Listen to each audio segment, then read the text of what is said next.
জুলাই চার্টারের মধ্যে যে পরিবর্তনগুলো আসবে, ধরেন সেখানে পরিবর্তনের প্রক্রিয়াও বলা থাকবে। ধরেন জুলাই চার্টারের মধ্যে যদি এমন কোনো বিষয় আছে যেটা সংবিধান পরিবর্তন প্রয়োজন আছে, সেখানে ওটা প্রক্রিয়া সম্পর্কেও রাজনৈতিক দল ঐক্যমত পোষণ করবে। তারাই নির্ধারণ করবে যে এখনই কোনো অর্ডিন্যান্সের মাধ্যমে এই পরিবর্তনটা করা হবে কিনা, যেটা পোস্ট ভ্যালিডিটি দেওয়া যায়, বা আগামী নির্বাচনের পরে এটা করা যাবে কিনা সব দলগুলো মিলে ঐক্যবদ্ধ হয়ে। আপনারা জানেন এই দুই ধরনের উদাহরণই আছে। জাস্টিস শাহাবুদ্দিন যখন আপনার প্রধান বিচারপতি পদ থেকে রাষ্ট্রপতি হয়েছিলেন, তখন তো আপনার আগেই কাজটা করা হয়েছিল, পরে সরকার এসে এটাকে ভ্যালিডিটি দিয়েছে। এই সবগুলো অপশনই রাজনৈতিক দলগুলোর কাছে তুলে ধরা হবে।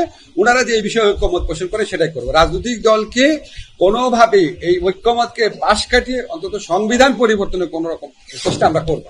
জি, আশু বাস্তবায়নযোগ্যর মধ্যে এটা আপনাকে বললাম তো, মেজর কাজ তো আমরা অনেকগুলো করেছি, মাইনর কাজ আছে কিছু কিছু বিধিমালা আছে যেগুলো অনেকগুলো হয়েছে। হ্যাঁ, আশু বাস্তবায়নযোগ্য যে সংস্কার আছে সেটা আমি মনে করি সেটা অগাস্ট মাসের মধ্যে শেষ হয়ে যাবে। আরো আগে হতে পারে, আমি একটু টাইম নিয়ে অগাস্ট মাস বললাম, ঠিক আছে। আর আপনার জুলাই সনদের ভিত্তিতে যেটা হবে সেটা আপনার আমি ঠিক শিওর না কত কি সময় লাগবে, কারণ কি কি বিষয় ঐক্যমত হবে সেটা আমরা এখনো জানি না।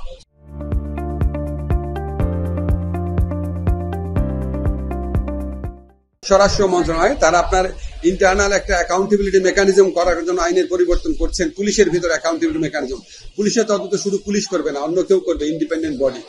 পুলিশে যারা কর্মরত আছেন তাদের নিয়ে একটা ইন্ডিপেন্ডেন্ট ইনভেস্টিগেশন সার্ভিস করার প্রচেষ্টা ওনার হাতে নিয়েছেন, করবেন। আমাদের অর্থ মন্ত্রণালয়ের পক্ষ থেকে কিছু আইনগত সংস্কার করা হয়েছে। তো আমাদের সংস্কার প্রক্রিয়া কিন্তু অলরেডি শুরু হয়ে গেছে।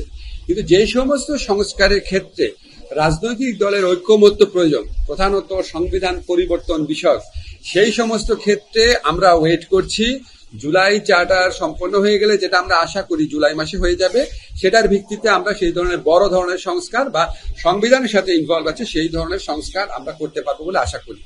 আমাদের কাছে মনে হয়েছে যে আজকে এই সমাজে সংস্কারের যে প্রত্যাশা আছে বা সংস্কারের যে চাপ আছে, সেটার তুলনায় আমাদের যে তত্ত্বাবধায়ক, আমাদের অন্তর্বর্তীকালীন সমাজের সময়সীমা, আমাদের যে মানে সরকার কাঠামো, এটা আপনার খুব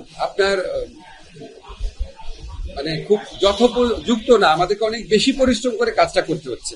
আমরা চেষ্টা করছি, আমাদের সমস্ত সংস্কারের একটাই উদ্দেশ্য আছে, সেটা হচ্ছে আমরা এখানে সুশাসন প্রতিষ্ঠা করতে চাই, রুল অফ ল প্রতিষ্ঠা করতে চাই।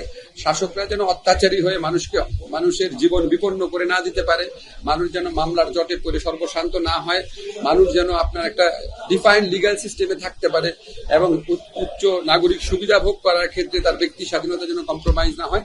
এই সমস্ত লক্ষ্যে আমরা কাজ করে যাচ্ছি। এটাই আপনাদের জানানোর জন্য। তা আমাকে অনেক সময় আপনার কালকেও যখন রাজনৈতিক দলগুলোর সাথে বলছিলাম, বলে আপনারা এইসব সংস্কার করছেন, এগুলি প্রচার করছেন না কেন? তো আমরা তো ওগুলি বলি আলাদাভাবে, প্রত্যেকটা আইনের যখন আমরা এখানে সেমিনার করি আপনারা তো সবাই কভার করেন। কাজে আমরা যদি যে সমস্ত কাজ হয়েছে সেগুলির দিকে লক্ষ্য রাখি, তাহলে আমাদের হতাশাটা কমবে এবং সবাই মিলে ভালোভাবে কাজ করার পরিবেশটা আরো উন্নত হবে। এটা তো আপনি আন্তর্জাতিক যে অপরাধ ট্রাইব্যুনালে যে আপনার তাজুল আছে, ওনাকে জিজ্ঞেস করলে পারতেন। ইন্টারপোলের ব্যাপারে আমরা রিকোয়েস্টটা করেছি, আমরা এখন পর্যন্ত অনেক আগে রিকোয়েস্ট করেছি, এখন পর্যন্ত আপডেট পাই নাই। সম্ভবত যেহেতু আমাদের বিচার প্রক্রিয়া শুরু হয়ে গেছে, এখন হয়তো পরিবর্তিত পরিস্থিতির প্রেক্ষাপটে আমরা হয়তো কোনো গুড নিউজ পেতে পারি। আমরা প্রথম যখন চেয়েছিলাম তখন তো এই চার্জশিট, তারপর আপনার ফরমাল চার্জ, এগুলি দাখিল হয় নাই। যেহেতু একটা বিচারিক প্রক্রিয়া আনুষ্ঠানিকভাবে শুরু হয়েছে, এখন আমরা আশাবাদী যে আপনার রেড অ্যালার্ট জারি করার ব্যাপারে আমরা আগের চেয়ে বেশি আশাবাদী। ঠিক আছে।